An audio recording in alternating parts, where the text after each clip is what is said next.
അപ്പൊ തൊഴിലാളി വർഗ രാഷ്ട്രീയത്തെക്കുറിച്ച് വ്യക്തമായ കാഴ്ചപ്പാടുള്ള, വ്യക്തമായ നിലപാടുള്ള MM ലോറൻസ് എന്ന് പറയുന്ന സഖാവ് പള്ളിയുടെ ഒരു ശവകുടീരത്തിൽ അന്തിയുറങ്ങാൻ ആഗ്രഹിക്കില്ല എന്നുള്ള കാര്യം കേരളത്തിന് അറിയാവുന്നതാണ്. മരിച്ചതിന് ശേഷം അദ്ദേഹത്തിന്റെ ശവശരീരം മക്കൾക്ക് അവകാശപ്പെടാം. ആർക്കും അതിൽ അഭിപ്രായ വ്യത്യാസം കാണിക്കേണ്ടതില്ല. പക്ഷേ 4 മക്കളിൽ ഒരാൾ മരിച്ചു പോവുകയും 3 മക്കൾ അവശേഷിക്കുകയും ചെയ്യുമ്പോൾ ഈ 3 മക്കളും ഓരോരോ ഭാഗം ആവശ്യപ്പെട്ടാൽ ഹൈക്കോടതി സഖാവ് MM ലോറൻസിന്റെ ശരീരം 3 കഷ്ണങ്ങളായി മുറിച്ച് ഓരോരുത്തർക്കും കൊടുക്കുമോ? അങ്ങനെ കൊടുക്കുക എന്നുള്ളതിനെ കുറിച്ച് ചിന്തിക്കാൻ സാധ്യമല്ല എന്ന് വിശ്വസിക്കുന്ന ഒരാളാണ്.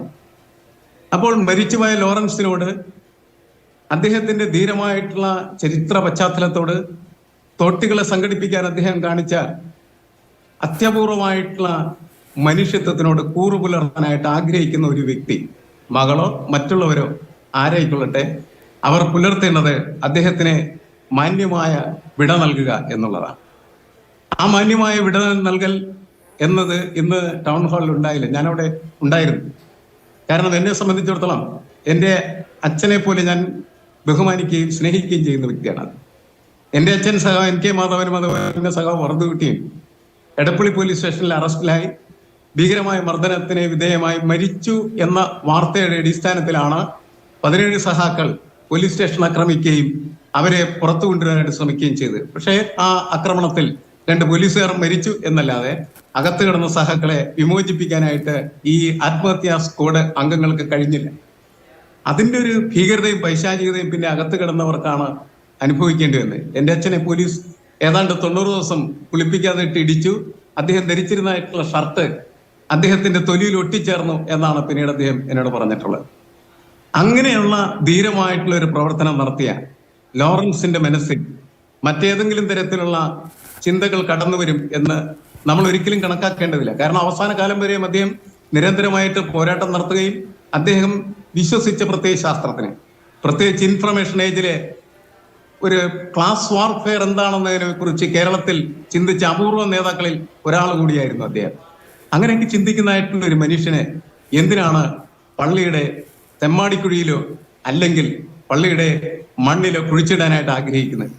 മരണത്തിന് ശേഷം ആ ശരീരത്തിന് എന്ത് സംഭവിച്ചാലും കാര്യമായ പ്രസക്തിയുണ്ടെന്ന് വിശ്വസിക്കുന്ന ഒരാളല്ലേ. അത് കത്തിച്ച് കളയാം, മെഡിക്കൽ കോളേജിന് കൊടുക്കാം, പള്ളിയിൽ കുഴിച്ചിടാം, എന്ത് വേണമെങ്കിലും ചെയ്യാം.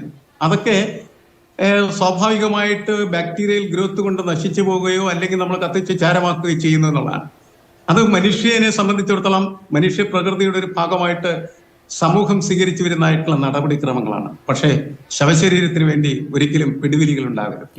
അങ്ങനെ ഉണ്ടാകുന്നത് ഒരു കാരണവശാലും കോടതി പോലും അതിനെ പരിഗണിക്കാൻ പാടില്ല എന്നാണ് ഞാൻ പറയുന്നത്. കാരണം കോടതിക്ക് 2 മക്കൾ ആ അദ്ദേഹത്തിന്റെ ശവശരീരം മെഡിക്കൽ കോളേജിന് വിട്ടുകൊടുക്കണമെന്ന് എഴുതി കൊടുത്തിട്ടുണ്ട്. 3ാമതൊരാളാണ് പറഞ്ഞത് അത് വേണ്ട, എനിക്ക് പള്ളിയിൽ അടക്കം ചെയ്യാനായി തരുമെന്നാണ്. കോടതി എന്ത് ചെയ്യും? കോടതിക്ക് ചെയ്യാൻ പറ്റിയ, ഞാൻ നേരത്തെ സൂചിപ്പിച്ചതുപോലെ 3ആക്കി മുറിച്ച് 2 കഷ്ണം 2 മക്കൾക്കും 1 കഷ്ണം ഈ 3ാമത്തെ മകൾക്കും കൊടുക്കുന്നതായിരിക്കും. ഇതൊക്കെയാണോ നമ്മുടെ സമൂഹം ഇത്രയും കാലം ജീവിച്ച സാമൂഹ്യ വ്യവസ്ഥയുടെയും രാഷ്ട്രീയ ബോധത്തിന്റെയും അടിസ്ഥാനത്തിൽ നമുക്ക് ചിന്തിക്കേണ്ടി വരുന്നത്? അതിന്റെ പിന്നിൽ ആര്, അതിന്റെ പിന്നിലുള്ള രാഷ്ട്രീയം, അതൊക്കെ അപ്രസക്തമാണോ ഒരച്ഛനെ സംബന്ധിച്ചിടത്തോളം? ഒരച്ഛനെ കുറിച്ച് മകൻ ചിന്തിക്കുന്ന സമയത്തോ മകൾ ചിന്തിക്കുന്ന സമയത്തോ അവരെ ആദരപൂർവ്വം വിട പറയാൻ അനുവദിക്കുക എന്ന് പറയുന്നതാണ് കേരളത്തിന് കരണീയമായിട്ടുള്ളത്, ലോകത്തിന് കരണീയമായിട്ട്, മനുഷ്യന് കരണീയമായിട്ട് എന്നാണ് എനിക്ക് തോന്നുന്നത്.